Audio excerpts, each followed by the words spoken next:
So it's probably a year and a half since I did all the suspension work on the Datsun here. And I choosing to take down the original video, two videos where I went through the front and the back because I think I may have done it wrong. And in the interest of not misleading anybody, or, hopefully I didn't mislead anybody as it is, but in the interest of not just leaving up potentially wrong information, I took both those videos down and gonna add this little clip to the front of them, remove the concern part of the video, and we'll just see how it goes because I don't know if it's a problem yet, but I suspect it might be. So the deal is I had that Prothane kit for the polyurethane bushings, and I put it together, didn't think anything of it, and got it all put back together.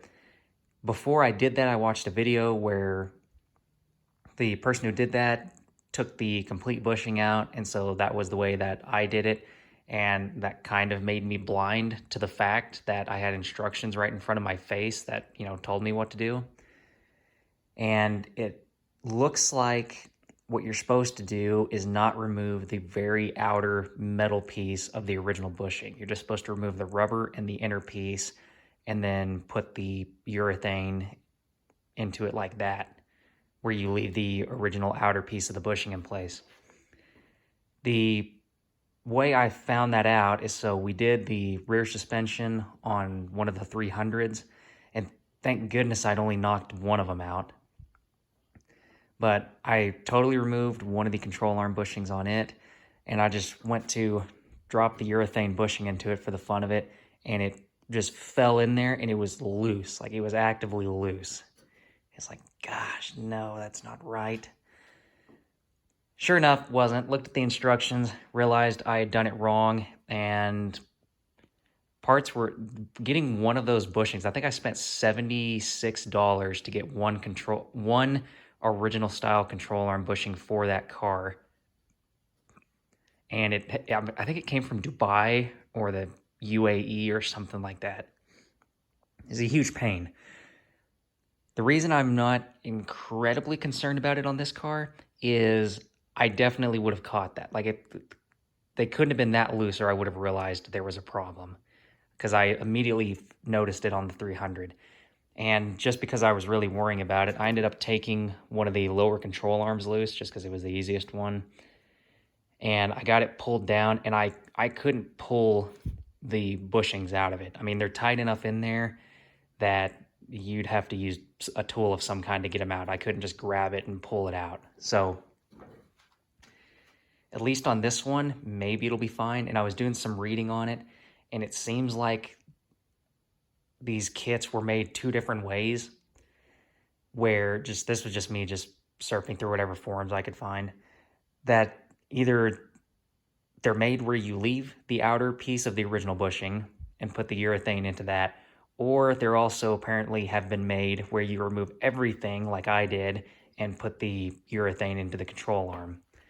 And I saw at least one post where somebody was saying that their instructions said one way, but the bushings were made for the other way.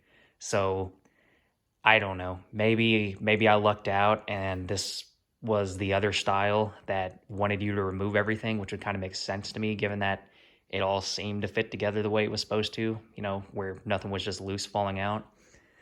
But I can't prove that until I actually drive it. So what I'm gonna know whenever I drive this thing is, if it drives terrible, then obviously something's wrong. Or if this thing just cannot keep an alignment, or if it's just really going through front tires really bad. I mean, because let's be real, with the 350 in this thing, it's going to go through rear tires. But if the front tires are just constantly getting out of whack, then okay, I'm going to have to pull it all apart, figure out how to make some sleeves to go in there, and fix it. But anyways, sorry, that was a really long-winded deal. I just didn't want to leave up the original video as it was, knowing that it might not be correct, and it might cost somebody a whole lot of grief if they knock all those out and then it turns out that the kit they bought, needed them. because parts for these things are terrible to try and find, and I could not even imagine the nightmare of trying to find a whole new set of original bushings for this thing. It'd probably just be easier to go buy used control arms that still have the bushings in them. So hopefully I didn't mislead anybody. Deepest apologies if that potential misinformation on my part caused any grief. Cannot say sorry enough if that's what ended up happening to somebody. But the rest of the content of the videos, the 2 videos are going to be the same, apart from I'm going to cut out any reference to where I removed the outer portion of the bushing. So I'll just add this bit at the front. The rest of the video will be the same, apart from cutting out any instance of removing the outer portion of the bushing. So anyways, thanks for bearing with that. All right, this is in large part a re-upload, just because there was a significant change and I needed to pull the other video because I did something that at the time seemed fine, but it really, after I got it all back together, it was really, really bugging me. And so I did some research on it and found out that what I had done was, by and large, pretty much incredibly unsafe. So the majority of this video will still be applicable content, but the part in question where I did something that was not a great idea has been removed. And here I have fixed the problem. So what had happened here is the control arm. And you can see I took a plasma cutter, and this is where I cut the control arm, because I got I don't remember how many sets of, I don't remember what all I ordered, but I ordered 3 pairs of parts, and they all came from Parts Geek, which they just sell parts. The brand for the ball joints and the tie rod ends was Mevotech, or however you say that. And I got absolutely screwed on all of it. None of these parts fit this car. And none of them were as advertised. And it's you can't really return stuff. It's a hassle. They make you pay for the return shipping, and they treat it like it's your fault, and it's just an incredibly frustrating deal. And because of that, I tried to make the ball joints they sent me work. And the reason that I had to cut this is the original ball joints were real narrow at the top where the grease is held. And so that required just only a little radius right here. That's how this was. The other ones were real fat. And so I had to cut out all of this part here or cut along here in order for it to clear the ball joints that they sent me. And so the reason that was a bad deal is it didn't bug me at the time, but then again, after thinking about it, I couldn't let it go. And it's just because, I mean, it held the weight of the car, and maybe it would have been fine, maybe not. And the risk of it not being fine far outweighed the effort of fixing it. So I'm going ahead and I'm fixing it. And the proof that I found that this was unsafe is the general rule of thumb, from what I could find, and I'll post it here, is that you want to go, whatever the hole in the piece of metal is, generally speaking, you want to have a minimum of 2 times the diameter of the hole, whatever that distance is, from the center of the hole to the edge of the material. That is your minimum edge distance. You want to be greater than that. So as you can see right there where it was originally cut, I'm not even 1 diameter away. So my modification completely and totally broke that rule, and likely what would have happened is over time, just from repeated cyclic loading, it would have cracked right through here, and then the other one would have cracked, and then it's just this one up here that's really holding it together, and then as you stop and brake, it's going to try and wobble this way, and that crack's going to keep opening up, and at some point hit a bump, something's going to happen, tear the whole thing out. That would be worst case scenario. So it's just not worth the gamble. I mean, I'm going to be the one driving this, and very possible that someone I care about will be in the passenger seat, and there's other people on the road too. So I'm fixing it just because I don't feel good about the whole thing. So the way I fixed this was I took a 16 gauge plate, cut it out, drilled the holes in it, and it's welded all the way around. And then I welded it all along in here too. So, and then I'll have to put a little bit of a radius in there to clear the factory ball joint. But so there's the piece I cut out for the other one. But so that's the deal with that. So, moral of the story is don't get frustrated with parts that don't work and make bad decisions, because the whole reason I did this originally was because I was frustrated that I got screwed over on a bunch of parts, and I was just trying to make stuff work, and just making stuff work isn't always a good idea. So anyways, that's the disclaimer with that. So I guess the rest of this will be bits of the original video as far as putting everything back together. But just know that don't go cutting the control arm. That's my advice with this. So there'll be clips in the video where it shows the cut control arm and the wrong ball. Well, it'll show clips of the cut control arm and the ball joints they sent me that were supposed to be right. But ignore all of that. Do not cut the control arm. Get the factory style ball joints. Don't go modifying suspension components. Bad idea. And I don't have them in hand yet, but the place that seemed to have the correct ball joints and tie rod ends was Advanced Auto. And the brand, I don't remember the brand. I think the initials were like B and A. It was two names, I don't remember. But anyways, so I'm just going to put it all back to the actual factory components and factory spec parts and leave it at that and not have to worry about it. So make smart decisions, you know, always use your best judgment. And so anyways, continue on to the rest of the video. Thanks. Okay, rebuilding the front control arms, which is a lot easier than the back because we only have one bushing we got to deal with. So we'll just briefly go over that again. Burn it. Cool it down with a hose if you're in a hurry. And then hit the inner part out with the hammer.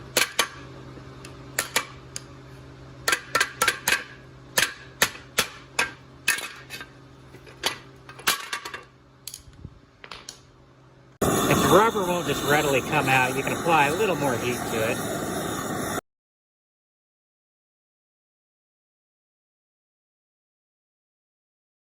Okay, I'm putting the strut control rods back together. This is the last one I have to do. And there wasn't really any instructions with these, so I'm kind of guessing as to how this is supposed to go together. The original one had this nonsense in there with all of these washers and that nut and the two destroyed rubber bushings. This one just came with the two rubber bushings and the insert and nothing else. So how I'm assuming this is supposed to go together, or how I'm putting it together, is this is the original washer that came off of this. And I'm putting this one down here because it's, I think, a 12 mil washer, maybe an 11. But whatever it is, it fits real tight on the shaft.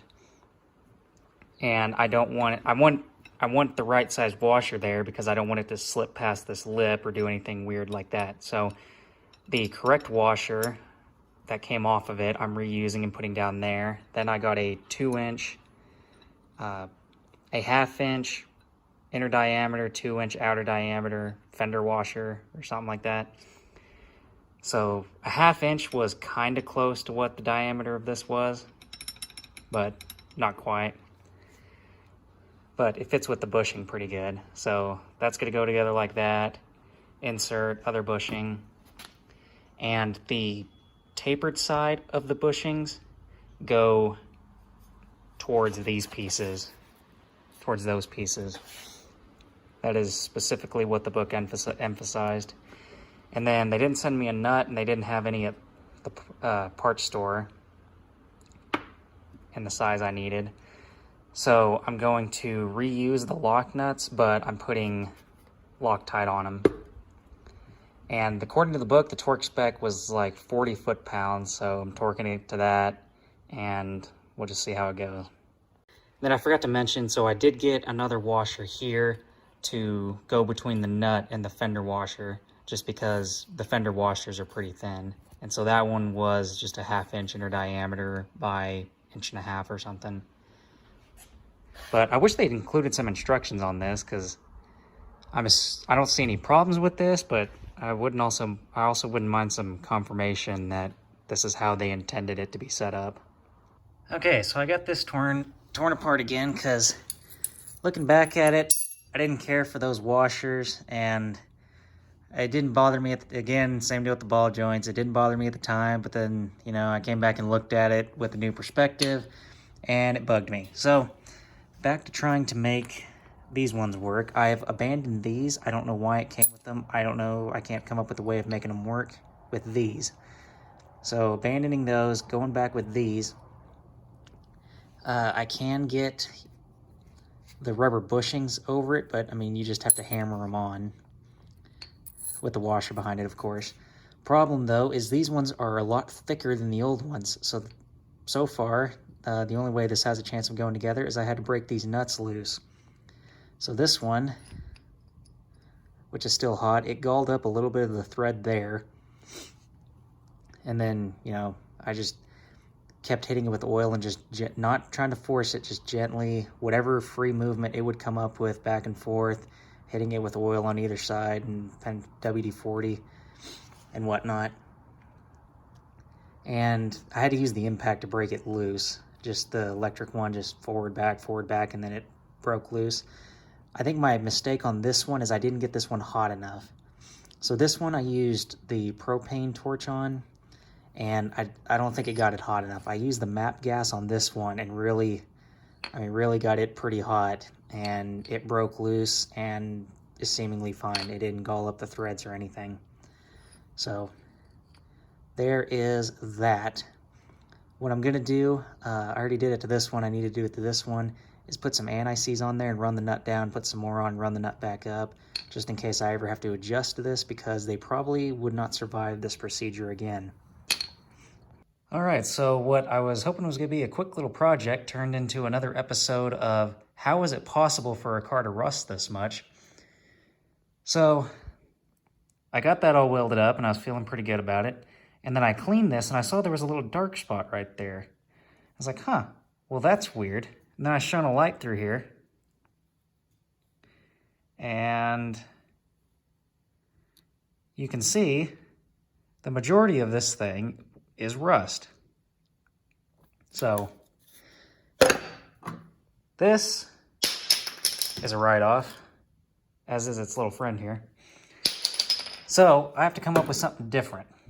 All right, so the way this is supposed to work is this piece slides over the strut control rod, and the rod has this little shoulder on it here, which catches a matching shoulder on the inside of whatever you want to call this piece.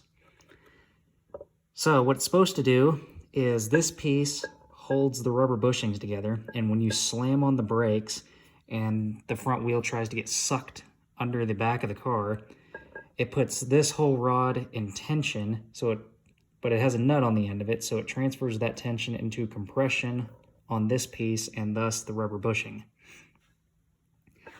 So the problem that this is going to have is when the opposite happens, if you're going backwards and you slam on the brake, well, now the front wheel is trying to get under the front bumper. So it puts this whole rod into compression. So with this rod in compression, it catches on this shoulder in here. But, I mean, this isn't going to help it do anything because it's on the other side of the bracket. So whenever this pushes on that shoulder inside this piece, the only thing that can happen is this nut here is what keeps the whole assembly from moving forward, because this nut and then the rubber bushing on the other side of it is what pushes against the actual bracket that's bolted to the car. So that puts this incredibly rusty section here under tension. And then on top of that, as the suspension goes up and down, it's going to be, working that bushing back and forth, and it's constantly going to be trying to bend this back and forth. So this has no real chance of ever surviving. So plan is I'm going to put some threads on this back here, put a nut, a couple washers. Then I'll use the bushing that came with the kit. Maybe this is how the kit's supposed to go. I don't know. It didn't come with instructions. Or if it came with instructions, then I lost them or couldn't find them, one of the two. So that bushing will go on here, or that metal sleeve will go on there. Rubber bushings on top of that, nut on the end of it, not a big deal. Now to thread this, because I've already done one of them. To thread this, how did you get back up here? To thread this, I have this really old tap and die set. I have no clue how to even gauge how old this thing is. The name, you can't read it on the front of it anymore. Vermont. That's about all we're gonna get out of that. But really old tap and die set. I think I got it from an antique store for, I don't know, pretty cheap. But it's not Craftsman, because then that one is GTD, whoever that is. Wells Tool.